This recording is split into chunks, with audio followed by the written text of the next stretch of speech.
안녕하세요 어린이 여러분, 즐거운 수학 공부 시간이에요. 오늘도 선생님이랑 열심히 수학 공부해봐요. 교과서 18쪽 볼게요. 교과서 파일은 더보기에 있는 링크를 참고하세요. 오늘의 공부할 문제 같이 한번 알아봅시다. 올림. 올림의 의미와 필요성을 알고 이를 실생활에 활용할 수 있습니다. 차근차근 알아봅시다. 자, 생각 열기부터 볼게요. 행사 직원이 기념품을 사서 공연에 참석할 213명에게 각각 한 개씩 나누어 주려고 합니다. 10개씩 묶음으로만 판매하는 기념품을 213명분에 딱 맞게 살 수 있나요? 10개씩 살려면 3개는 안 팔잖아요. 그죠? 불가능하죠? 아니요. 못 삽니다. 10개씩 묶음으로만 판매하는 기념품을 213명분에 부족하지 않게 사려면 어떻게 사야 할까요? 좀 더 사야지 뭐, 그지? 왜? 누구는 주고 누구는 안 줄 수는 없잖아, 그지? 이럴 때는 넉넉하게 사서 좀 남더라도 더 사야 됩니다, 그죠? 어떻게 해야 된다? 더 산다. 남도록, 그죠? 그래서 이런 경우에는 어떻게 해야 됩니까? 우리가 주어진 수 213보다 더 크게 뭔가 결정을 해야 되겠지요. 주어진 수보다 크게 어림하는 방법을 알아봅시다. 활동 1. 10개씩 묶음으로 기념품 사기. 기념품을 10개씩 묶음으로 살 때 기념품은 낱개로 몇 개가 되는지 표에 나타내어 보세요. 자, 여기 나와 있죠. 10개씩 묶음의 수 낱개. 21묶음이면 210개. 22묶음이면 220개. 23묶음이면 230개가 되지요. 10배 해주면 되니까. 213명분에 부족하지 않게 사려면 10개씩 묶음으로 최소 몇 묶음을 사야 하나요? 이때 기념품은 낱개로 몇 개인가요? 213. 210개 사면 3명이 못 받아. 220. 그럼 되죠. 그보다 많게 하면 우리는 213명한테만 주면 되니까 굳이 더 많이 사면 너무 남아서 낭비죠.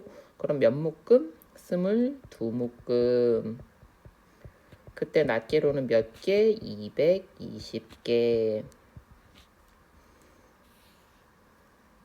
213명에게 줄 기념품을 10개씩 묶음으로 살 때 213에서 살 수 없는 부분의 밑줄을 긋고 사야 하는 기념품의 개수를 써보세요. 살 수 없는 부분은 어디예요? 낱개는 불가능하잖아. 그죠? 그래서 몇 개 사야 돼? 220개 사야지. 이번에는요. 어머나. 활동 1. 100개씩 묶음으로 기념품 사기. 그렇지. 이렇게 대용량으로 팔 때도 있잖아요. 그죠? 자, 그러면 기념품을 100개씩 묶음으로 살 때 기념품은 낱개로 몇 개가 되는지 표에 나타내어 보세요. 자, 100개씩. 두 묶음이어도 200개. 세 묶음이면 300개. 우리가 필요한 건 213개. 213명분에 부족하지 않게 사려면 100개씩 묶음으로 최소 몇 묶음을 사야 하나요? 어휴, 많이 남기는 하는데 세 묶음 사야죠. 이때 기념품은 낱개로 몇 개인가요? 300개요. 213명에게 줄 기념품을 100개씩 묶음으로 살 때 213에서 살 수 없는 부분의 밑줄을 긋고 사야 하는 기념품의 개수를 써보세요. 여기는 못 삽니다. 그죠? 그래서 어떻게 해야 돼? 그냥 300개를 사야 됩니다. 자, 정리하기. 올림에 대해 정리해 봅시다. 구하려는 자리 아래의 수가 0보다 크면 0보다만 크면 그건 몇이라는 얘기야?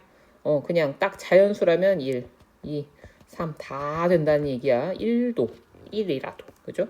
그 수를 올려서 나타내는 방법을 올림이라고 합니다. 올림하여 10의 자리까지 나타내기. 어디까지 나타내래? 10의 자리는 나타내고 싶대. 그럼 어디에서 해야 되겠어? 구하려는 자리의 아래 자리의 수에서. 요거를 많이 헷갈려 하거든요. 말 뜻을 정확히 이해하면 어렵지 않습니다. 그죠? 10의 자리까지 우리가 알고 싶은 거 구하려는 자리는 10의 자리야. 그러면 어디서 해야 돼? 1의 자리에서 해서 이거 앞에 있는 거랑 연결해서 생각하면 되죠. 10개 묶음을 생각하면 됩니다. 10의 자리. 10의 자리는 10개 묶음. 그러면 같은 방법으로 연결해보면요. 올림하여 100의 자리. 이때는 무슨 묶음을 생각해라? 100묶음. 100개 묶음을 생각하면 된다. 자, 그래서 어디에서 하나라도 있으면 이랬어. 여기서 구하려는 아래로 여기만 본다? 아니야. 여기에 있어도. 3명만 있었어도 213명이 아니라 201명이라도 어떻게 해야 된다? 일단 300개를 사야 된다.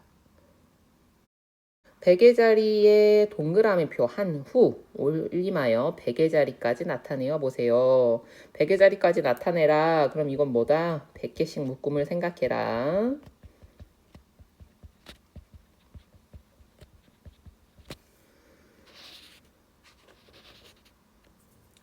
올림하여 100의 자리까지 나타낼 때 10의 자리 숫자가 0이더라도 1의 자리 숫자가 0보다 크면 100의 자리로 올림해요.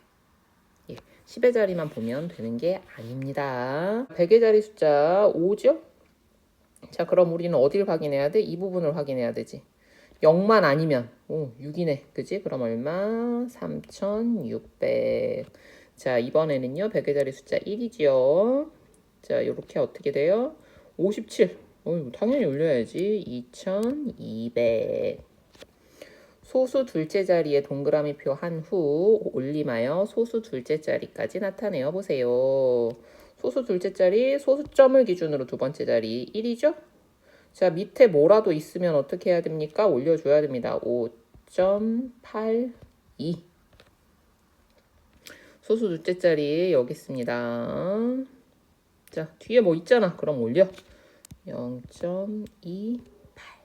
이렇게 나타낼 수 있습니다. 자, 확인하기 한번 해볼게요. 지순의 모둠이 음식점에서 점심 식사를 하고 내야 하는 금액은 2430원입니다.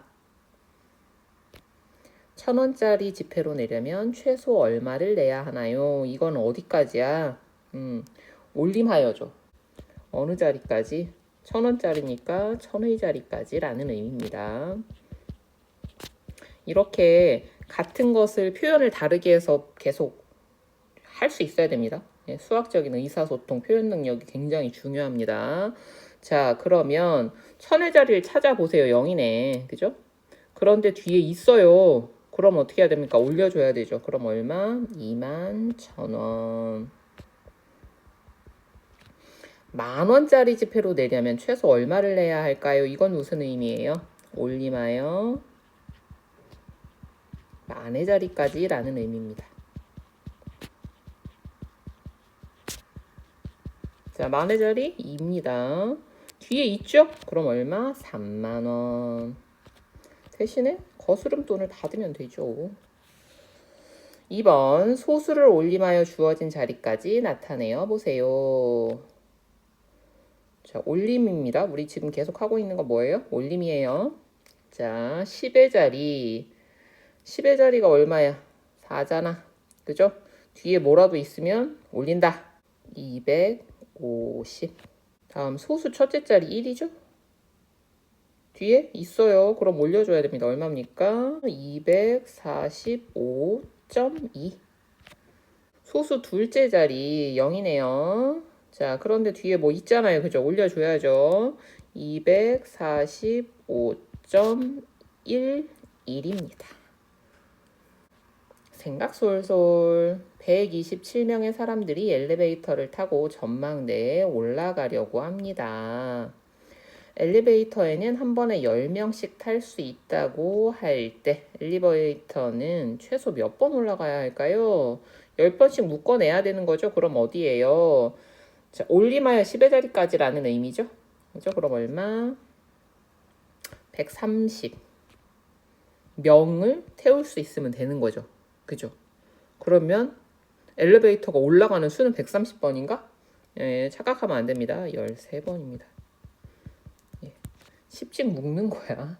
알겠죠? 네. 그러니까 요런 거 상황을 잘 보고 해야 됩니다. 아, 이거 올림하여 10의 자리까지 나타내는 거잖아. 130 하면 땡. 됐죠? 예, 요렇게 해서요. 이번 시간에는요.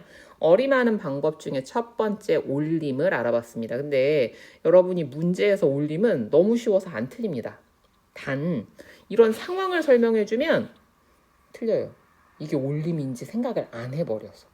그래서 상황을 항상 생각해야 됩니다. 수학은 일상생활에서 쓰려고 만들어진 학문입니다. 그냥 숫자만 갖고 하는 게 아니에요. 알겠지요? 예, 그러니까 상황을 잘 생각만 하면 올림 어렵지 않습니다. 자, 이렇게 어림하는 방법 하나 배워왔어요. 오늘도 공부하느라고 수고 많았습니다. 다음 시간에 또 만나요. 안녕.